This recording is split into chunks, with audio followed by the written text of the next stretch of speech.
Hi, I'm Sumitra. I've joined this about 2.5 years. I was very reluctant to join here because it's a lot of commitment. मेरा नाम अनूप सिंह है और मेरा नाम कोमल सिंह है। ये मेरी वाइफ हैं और हम लोग प्रोक्सिमिक काउंटी सिस्टम से 3 साल से जुड़े हुए हैं। हाय, मेरा नाम दिगंतो विश्वास है। मैं 4.5 साल पहले करीब सर को ज्वाइन किया।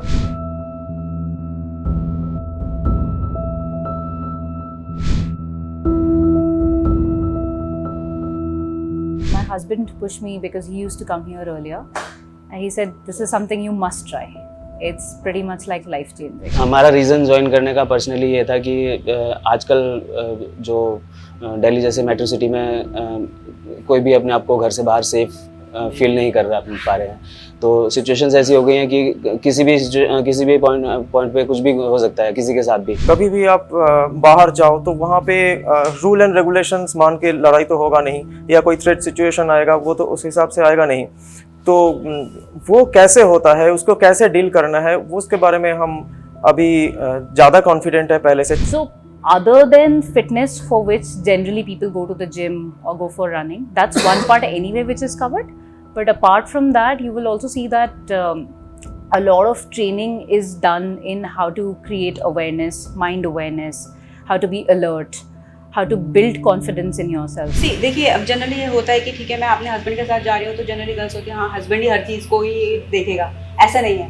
सो I want to like be support to my husband and मेरे हस्बैंड उनको कभी इस बात का डर नहीं लगता कि मैं कहीं अकेले जा रही हूँ। कोई फैमिली मेम्बर के साथ जा रहा है तो उनको कैसे प्रोटेक्ट करना है, अगर किस तरीके से उसको निकाल के लेके जाना है। I've always felt that women shouldn't be dependent on anybody. They have to be independent and they're very, very independent. मैंने भी काफ़ी ये फील किया है कि जैसे लड़की है साथ में तो किसी लड़ना नहीं है, अरे यार वाइफ है, अरे यार फैमिली है नहीं लड़ना। तो मुझे इससे उल्टा होता है, अरे वाइफ है मेरे साथ तो मैं तो डबल हूँ, मुझे ऐसा फील होता है।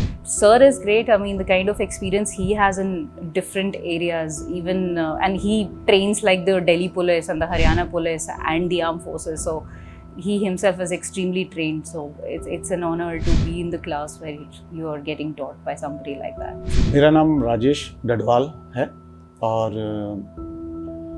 बचपन से ही मेरे को फिटनेस और स्पेशली मार्शल आर्ट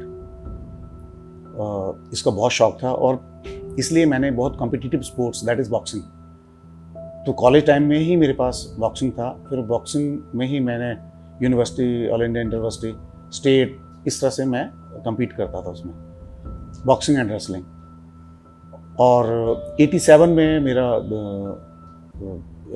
BSF में सिलेक्शन हुआ एज सब इंस्पेक्टर, तो मैंने वहाँ पे ज्वाइन करा। तो मैंने फिर देखा कि वहाँ पे उसमें ये जो मेरा स्पोर्ट्स था वहाँ पे था नहीं, जबकि जो जितनी भी फोर्सेस हैं उसमें स्पोर्ट्स को बहुत इंपॉर्टेंस दी जाती है, लेकिन जो मेरा स्पोर्ट्स था बॉक्सिंग उस समय वो फोर्सेस में नहीं था, तो इस करके मैं उसको कंटिन्यू नहीं कर पाया। तो उसके बाद हमारी जो सर्विस जो चलती रही, लेकिन 2099 में मैंने फिर उस समय SPG को ज्वाइन किया, स्पेशल प्रोटेक्शन ग्रुप, जो प्राइम मिनिस्टर सिक्योरिटी के लिए जो देते हैं। तो मैंने वहाँ पे ज्वाइन करा और वहाँ पे ये सारी जो मार्शल आर्ट्स जो थे इसमें बहुत उसका इम्पॉर्टेंट रोल था प्ले करने के लिए। तो इस करके मेरी स्पोर्ट्स की बैकग्राउंड को देखते हुए तो मेरे को ट्रेनिंग में उन्होंने पोस्ट करा और वहाँ से फिर हमने इसको मार्शल आर्ट को और कैसे इम्प्रूव करते हैं उस पर बहुत काम किया। उसके बाद वहाँ से हम फिर इज़राइल गए, वहाँ से इज़राइल का स्पेशल एक मार्शल आर्ट है जो ऑल ओवर द वर्ल्ड जिसको ट्रेन करते हैं, क्राव मगा, वो हम ट्रेन करके आए। तो वो हम उसको इंट्रोड्यूस करा, हम अपनी फोर्सेस में हम उसको सिखाते थे। फिर मैंने 20 साल सर्विस कंप्लीट करने के बाद में वॉलंटियर रिटायरमेंट मैंने लिया। तो उसके बाद में मैंने देखा कि जो मैंने जितनी भी ये ट्रेनिंग मैंने अब्रॉड सीखा है, जो मेरा फोर्सेस का बैकग्राउंड है, फोर्सेस में मैंने सीखा, जहाँ मैंने during my college days, school days में मैंने जो चीज़ें सीखी हैं, तो उसको मैं अपनी सोसाइटी के लिए कैसे कंट्रीब्यूट कर सकूँ। और उस टाइम पे ये निर्भया केस जो भी उस समय भी लाइट में आया, तो मैंने देखा कि कुछ ना कुछ सोसाइटी में काम किया जाए। तो देन जो है मैंने एक ग्रुप अपना बनाया और अपनी एक वेबसाइट बनाई। तो आई स्टार्टेड गिविंग ट्रेनिंग और शुरू में तो मेरे को जो भी बुलाता था मैं वहाँ पे जाके फ्री ऑफ कॉस्ट हम उनको ट्रेनिंग देते थे, सोसाइटीज़ में, स्कूल्स में, जहाँ पे भी, NGOs में भी हमने ट्रेनिंग देना शुरू करी। लोगों को हमने ये समझाने की कोशिश करी कि सेल्फ डिफेंस है क्या है, आत्मरक्षा है क्या है। क्योंकि हमारी सोसाइटी में जो सेल्फ डिफेंस की डेफिनेशन है वो क्या है कि वो एक अलग सी डेफिनेशन है। उस एज पर दैट डेफिनेशन लोग ये सोचते हैं कि सेल्फ डिफेंस का मतलब ये हुआ कि आपको you have to be physically बहुत स्ट्रांग होना पड़ेगा तभी आप अपने आप को बचा सकते हो।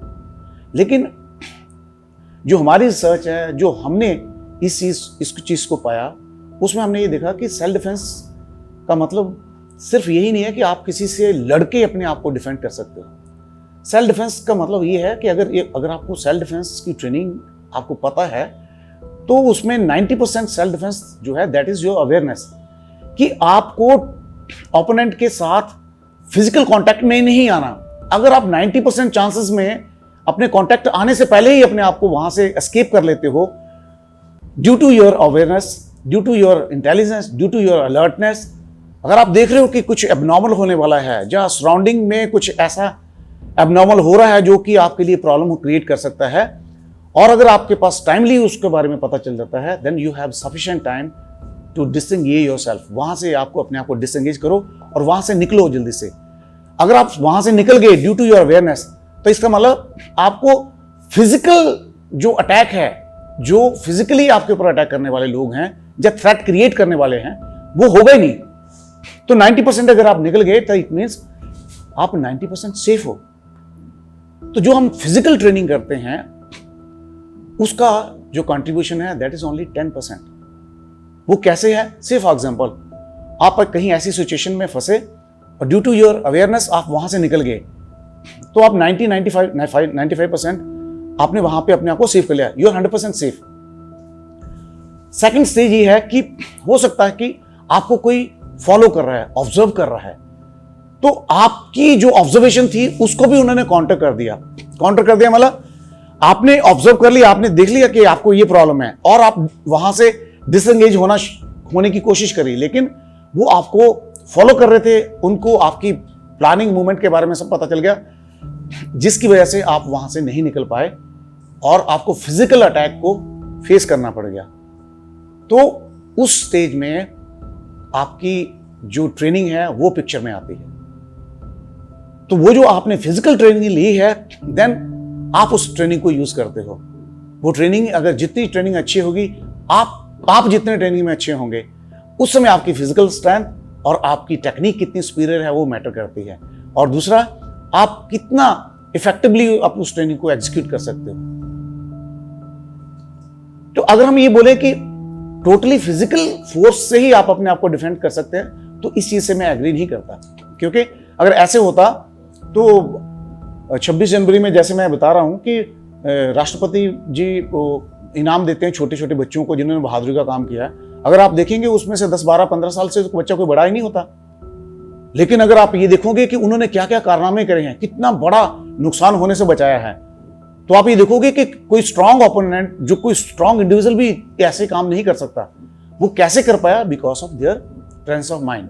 उन्होंने टाइमली डिसीजन लिया, right decision at right time.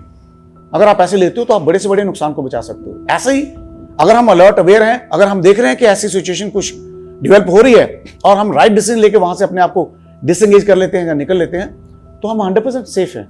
तो इस करके लोगों का जो सेल्फ डिफेंस के प्रति जो उनकी सोच है, अब भी आज बहुत जरूरी है कि उस सोच को बदली किया जाए। और आपको, अगर आप ट्रेनिंग लेते हो, फिजिकल ट्रेनिंग लेते हो सेल्फ डिफेंस की, तो आपको उस चीज में यह ध्यान रखना पड़ेगा, train the way you fight. जिस तरह से आप फाइट करोगे उस पर्टिकुलर सिचुएशन में, उसी सिचुएशन में you have to train in the centre. आपको आपकी ट्रेनिंग भी वैसी होनी चाहिए। जो स्ट्रीट फाइट में जैसे आपके ऊपर अटैक होगा, वैसे आप अगर वैसे आप करोगे ट्रेन, तब आपकी बॉडी जो है वैसे ही रिस्पॉन्ड करेगी। अगर आपने ट्रेनिंग एक स्पोर्ट्स पॉइंट ऑफ व्यू से आपने करी है और उस समय आप स्ट्रीट फाइट के पॉइंट ऑफ व्यू से अगर आप फाइट करोगे, तो आपके मसल आपको बोलेंगे मैं करूं क्या, क्योंकि मसल मेमोरी में जो चीज होगी वही एग्जीक्यूट होगी। तो जब आप self defence point of view से आप करते हो तो आप वही स्ट्रीट फाइट बेस्ड के ऊपर ही आप अपने आप को ट्रेन करते हो, जैसे स्ट्रीट फाइट में आप करते हैं। तो वो आपकी मसल मेमोरी में होता है। तो जब मसल मेमोरी में होगा तो बॉडी वैसे ही रिस्पॉन्ड करेगी as per the muscle memory. तो अगर हम स्पोर्ट्स के पॉइंट ऑफ व्यू से हम करेंगे तो स्पोर्ट्स में there are some rules and regulation जो कि हर एक स्पोर्ट्समैन को फॉलो करने पड़ते हैं। अगर वो फॉलो नहीं करेंगे तो क्या होगा कि वो फॉल्स होगी, उनके मार्क्स कट जाएंगे। तो इस करके उनकी कोशिश होती है कि वो जो रफ ना खेलें, फॉल ना खेलें, ताकि उनके मार्क्स ना कटें, वो डिस्क्वालीफाई ना हों। लेकिन सेम सिचुएशन जो है आप स्ट्रीट फाइट में या सेल्फ डिफेंस में आप नहीं एग्जीक्यूट कर सकते, क्योंकि आप धर्म युद्ध जो है उसमें सेल्फ डिफेंस में नहीं कर सकते। आपका ओपोनेंट आपसे स्ट्रॉन्गर भी हो सकता है, आपसे ताकत में ज्यादा हो सकता है, they might be more in numbers. तो उस समय अगर आप रूल्स एंड रेगुलेशन फॉलो करोगे तब आप कभी भी अपने आप को डिफेंड नहीं कर सकेंगे। तो इस करके जो हम सेल्फ डिफेंस ट्रेनिंग देते हैं उसमें हम ये बताते हैं कि कैसे आपने बॉडी के वीक पॉइंट्स पे ओपोनेंट को स्ट्राइक करना है। जैसे आंखें हैं, किसी ने आगे से किसी को ग्रैब कर लिया, उसके दोनों हाथ इन्वॉल्व हैं, लेकिन जिसको ग्रैब किया उसके दोनों हाथ फ्री हैं, तो वो दोनों हाथों को यूज करके उसकी आंखों में अगर पोक करता है तो वो जो भी कितना भी स्ट्रांग होगा, जब उसकी आंखों पे प्रेशर आएगा तो उसको छोड़ना पड़ेगा। ऐसे ही ग्रोइन है, आप नेगोशिएट कर रहे हो, यू आर नेगोशिएटिंग, नेगोशिएट करते करते फेशियल एक्सप्रेशंस, आपकी बॉडी लैंग्वेज, आपका टोन, उससे आप बता रहे हो ओपोनेंट को कि I am not a threat for you, कि भाई तुम मेरे को ऐसे मत करो। आप इस तरह से दिखा रहे हो, आप अपना एक ऐसा पिक्चर उसके दिमाग में क्रिएट कर रहे हो, तो उससे उसको ऐसा लगता है कि यस, जो मेरा ओपोनेंट है वो मेरे लिए थ्रेट नहीं है। That's the time when you have to react. तो ऐसे में जो आपने सीखा है तो वो चीजें एग्जीक्यूट करते हैं, जैसे kicking on the groin, kicking on the knee joint. इस ज्वाइंट के ऊपर हिट करो, यहां पे थोड़ा सा भी हिट करोगे तो आप बेटर रिजल्ट्स आपको कर सकते हो। ये डिसलोकेशन हो जाएगी, डिसलोकेशन होते ही आदमी ग्राउंड पे होगा, you can disengage yourself and you start running. जब आप रन करते हो तो उस समय आप कोशिश करो आप उस साइड में भागो जहां पे ज्यादा लोग हों, कोई आइसोलेशन, जहां पे खाली जगह है, ऐसी जगह पे नहीं जाना चाहिए। And keep shouting. शाउट करने से आपको क्या फायदा है, आप लोगों को बता पाते हैं कि you are in danger, you are in trouble, you need help. Simultaneously जो आपके लिए प्रॉब्लम क्रिएट कर रहा है उसके लिए आप क्या करते हो, उसको भी ये डर होता है कि अभी लोगों को पता चल जाए, हो सकता मैं ना पकड़ा जाऊं। तो दोनों को, उसको डराना और अपनी प्रॉब्लम लोगों को कम्युनिकेट करना बहुत जरूरी है। तो ये जो चीजें, अगर हम इन चीजों को ध्यान रखें तो हम अपने आप को अच्छी तरह से प्रोटेक्ट कर सकते हैं। तो सेल्फ डिफेंस क्या है, ये डिफरेंट स्टेजेस है। बच्चों के लिए 10-12 साल के बच्चे के लिए सेल्फ डिफेंस अलग है, 12 से 15-16 साल के बच्चे के लिए अलग है, फिर जो मैच्योर्ड हैं, जो आगे बाकी हैं, उनके लिए अलग है, क्योंकि बच्चों की थ्रेट लेवल डिफरेंट है। बच्चों का भूला चेहरा है, वहाँ उनका जो टेक्निक्स हैं वो डिफरेंट है।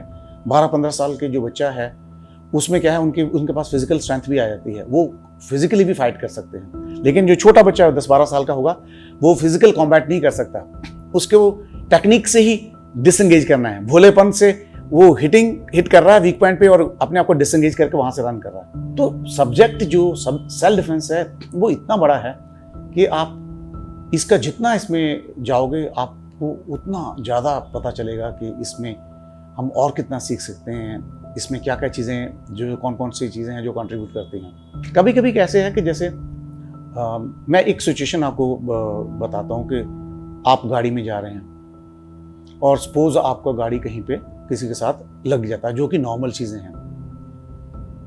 और उस समय कभी कभी क्या होता है कि जैसे आपकी गाड़ी लगी तो आप बाहर आए, और जैसे बाहर आते हैं तो कभी कभी आप देखते हैं कि ओपोनेंट बहुत हॉस्टाइल, मतलब इस तरह से होता है। तो आपको उसकी बॉडी लैंग्वेज से आपको पता चल जाना चाहिए कि ये जो इंडिविजुअल जो है ये फिजिकली भी मतलब अटैक कर सकता है या ऐसे कर सकता है। तो ऐसे सिचुएशन में try to create a distance. अगर आप डिस्टेंस क्रिएट करेंगे और अगर गलती आपसे नहीं भी हुई, अगर वो हॉस्टाइल है, अगर आपको ऐसा लग रहा है कि ये ही is about to hit you, तो आप उसको पोलाइटली आप उसको बोल सकते हैं कि भैया कोई बात नहीं यार, ट्राई टू अंडरस्टैंड। अगर आप भी बराबर हो, ऐसे अगर आपने गलती भी कर दी है या गलती नहीं भी हुई, अगर आप उसके गुस्से के साथ बराबर आप इस तरह से करना शुरू कर दो, हो सकता है कि आपकी मतलब फिजिकली आप एक दूसरे के साथ लड़ना शुरू हो जाओगे। और लड़ते समय आप ये देखें कि लड़ना कोई सोल्यूशन नहीं है, आपकी कोशिश ये होनी चाहिए कि आपका फिजिकल जो है मतलब फाइट नहीं होना चाहिए। तो try to defuse the situation.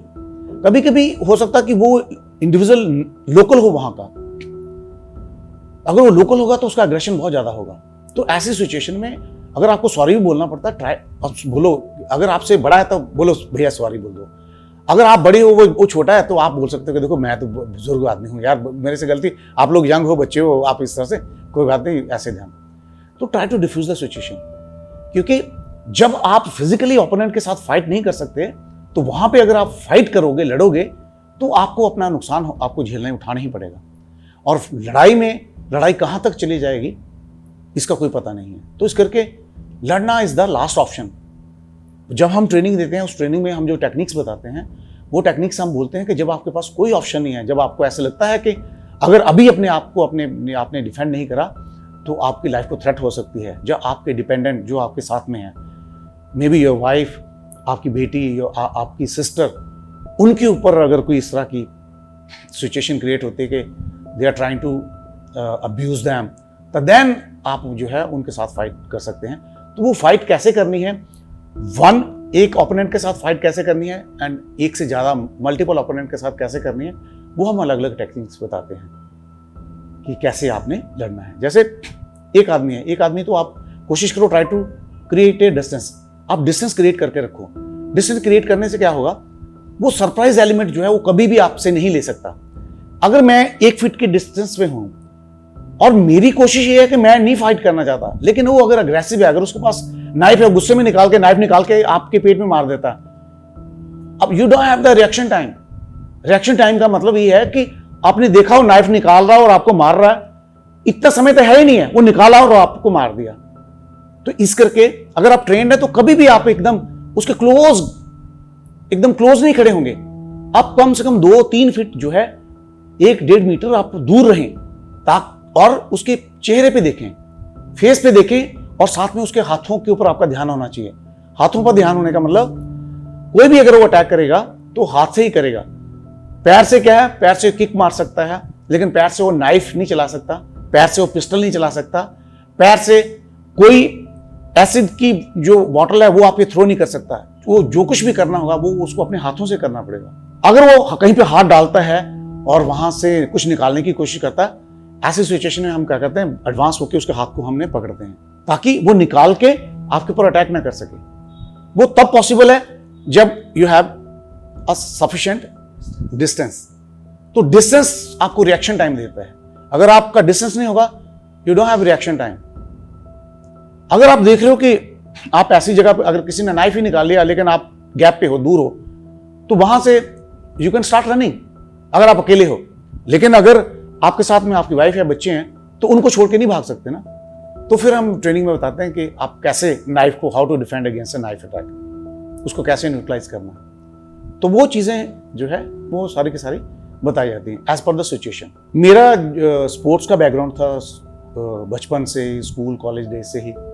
फिर मैंने फोर्सेस ज्वाइन करी। फोर्सेस में भी मार्शल आर्ट्स, ये जितनी भी इस तरह की ट्रेनिंग है उसमें बहुत इंपॉर्टेंस दी जाती है। फिर मैं एसपीजी में आया, वहाँ पे भी ये सारी चीज़ें थी।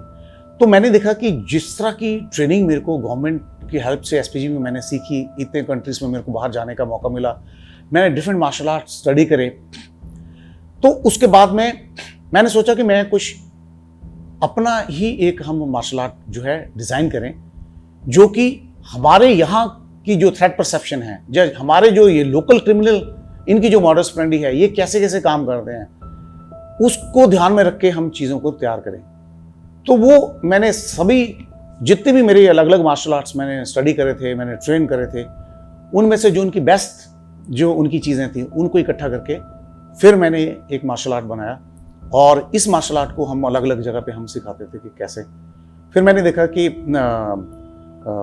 हमें एक ट्रेनिंग सेंटर होना बहुत ज़रूरी है जहाँ पे हम इकट्ठे हो सकें, जहाँ पे हम इसके ऊपर और R&D करें। तो फिर हम पूरे ग्रुप जो अपने स्टूडेंट्स थे तो वो मिल के हमने डिसाइड किया कि एक ट्रेनिंग सेंटर किया जाए। तो फिर हमने ये ट्रेनिंग सेंटर खोला और इसका नाम भी हमने प्रॉक्सिमेट कॉम्बैट सिस्टम रखा। जैसे कि नाम से ही पता है, जो भी कॉम्बैट होता है वो क्लोज प्रॉक्सिमिटी में से ही होता है।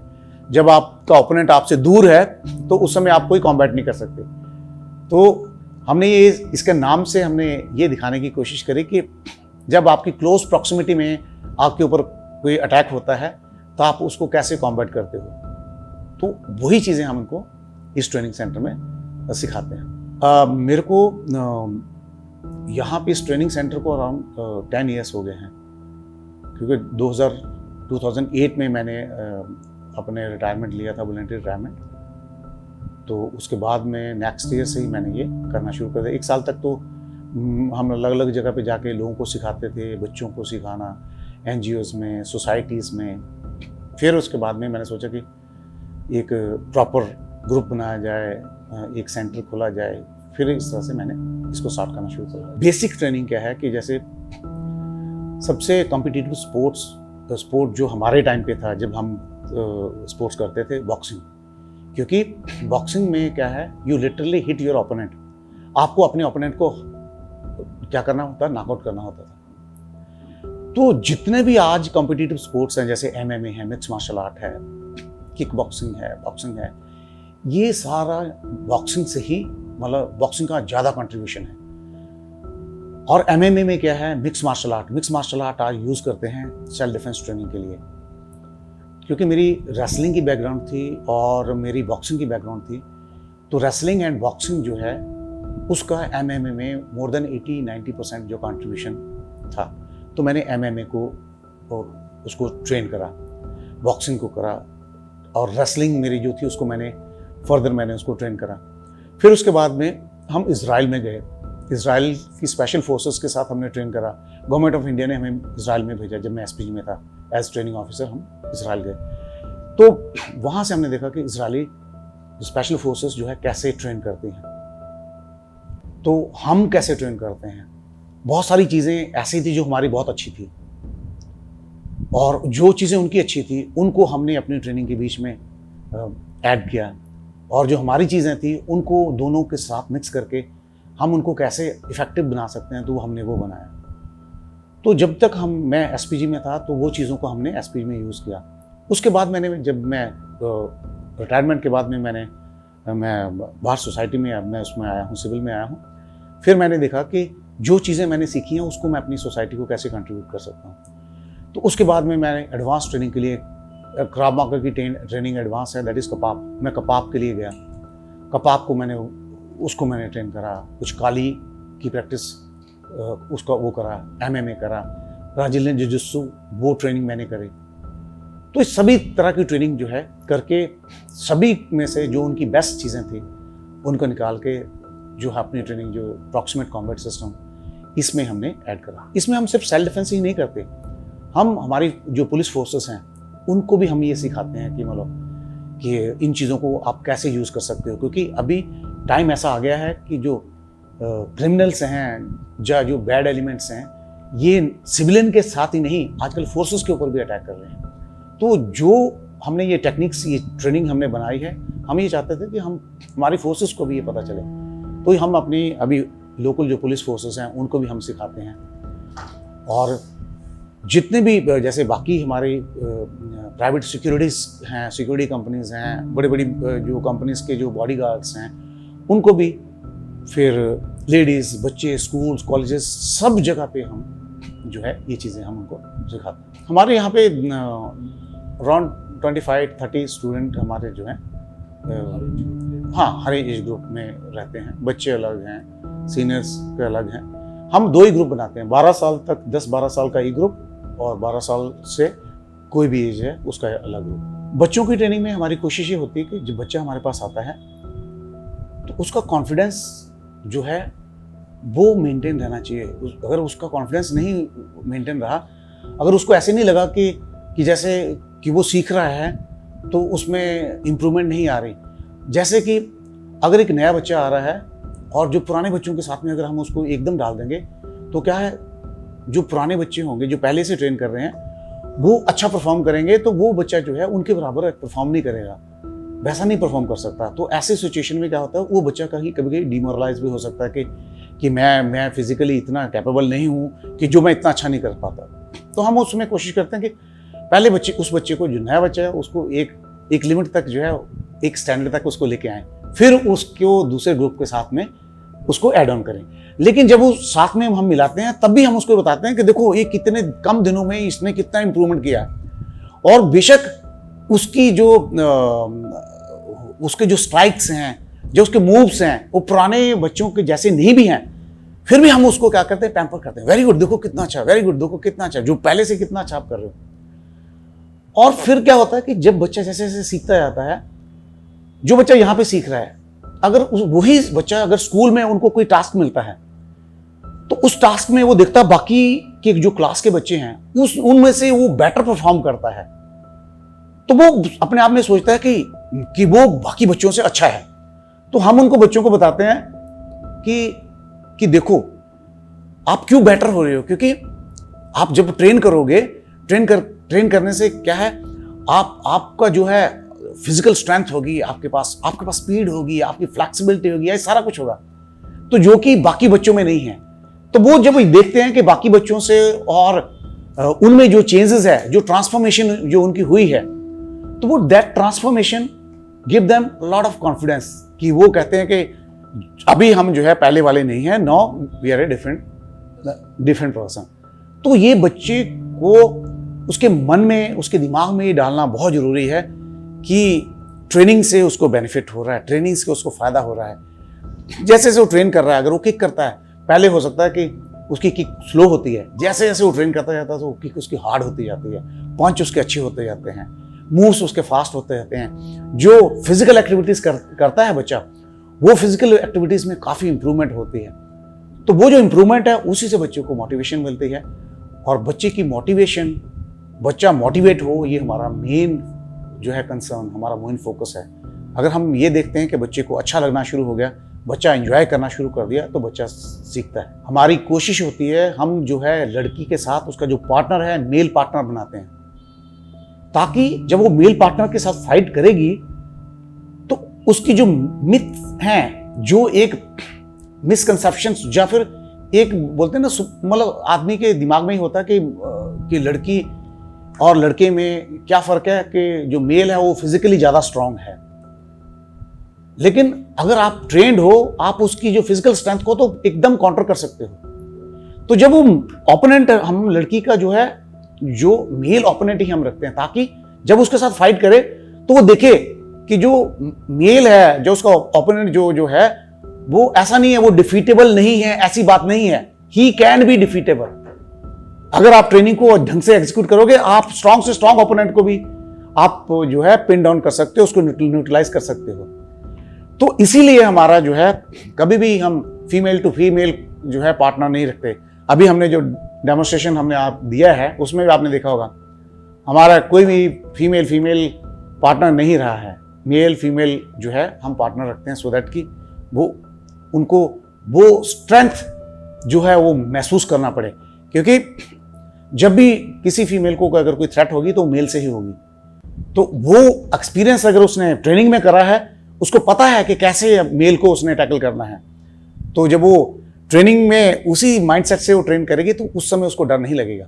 जब वो डरेगी नहीं, तब वो अपनी ट्रेनिंग को एग्जीक्यूट करेगी। तो बहुत जरूरी है, कभी भी आप ये नहीं होना चाहिए कि हाँ भी मेल फीमेल बोले हम नहीं जी, आप मेल के साथ मत करो। तो उसको फेस करने दो, फेस करने से उसका कॉन्फिडेंस बढ़ेगा। सोसाइटी में crime against women, child abuse day to day जो है बढ़ती जा रही है। पुलिस जो है, पुलिस के पास में कोई मैजिक नहीं है कि जहाँ पे भी कोई ऐसी प्रॉब्लम हो वो आंखें बंद करें और वहाँ पे पहुँच जाएं। आज सोसाइटी को भी अवेयर होना बहुत जरूरी है। सारी चीज़ें हम पुलिस के ऊपर, फोर्सेस पे नहीं छोड़ सकते। आपको भी उठना पड़ेगा, जागना पड़ेगा। आप देखें कि आप वो काम ना करें जहाँ पे आप किसी बैड सिचुएशन में या किसी ऐसे एडवर्स सिचुएशन में फंस सकते हैं। आप क्या कर रहे हैं, यू शुड नो। आपको ये पता होना चाहिए आप कहाँ जा रहे हैं, कब आ रहे हैं, ये सारी चीजें आपको पता होनी चाहिए। और सबसे इंपॉर्टेंट है कि आप अपने आप को फिट रखो, ताकि अगर कभी आप ऐसी सिचुएशन में फंसे, कम से कम भाग के अपने आप को बचा तो सको। लोग इतने फिट ही नहीं है कि वो 100 मीटर नहीं भाग सकते। अगर हम 100 मीटर भी नहीं भाग पाएंगे तो अपने आप को डिफेंड कैसे करेंगे। फिटनेस के लिए कोई ना कोई फिटनेस प्रोग्राम या सेल्फ डिफेंस ट्रेनिंग आप ज्वाइन करो। अगर आप कंटिन्यू नहीं कर सकते, थोड़ा सीखो और उसको अपने डेली रूटीन में घर में ट्रेन करो, या फिर आप वॉक उसमें जाते हो, पार्क में जाते हो, वहां पे आप करो। फिट रहो, कुछ ना कुछ जो है करो, और अवेयर रहो, अलर्ट रहो, और नेग्लिजेंसी और क्या बोलते हैं कि कुछ नहीं होता, ये चीजें जो हैं अपने लाइफस्टाइल से निकालो।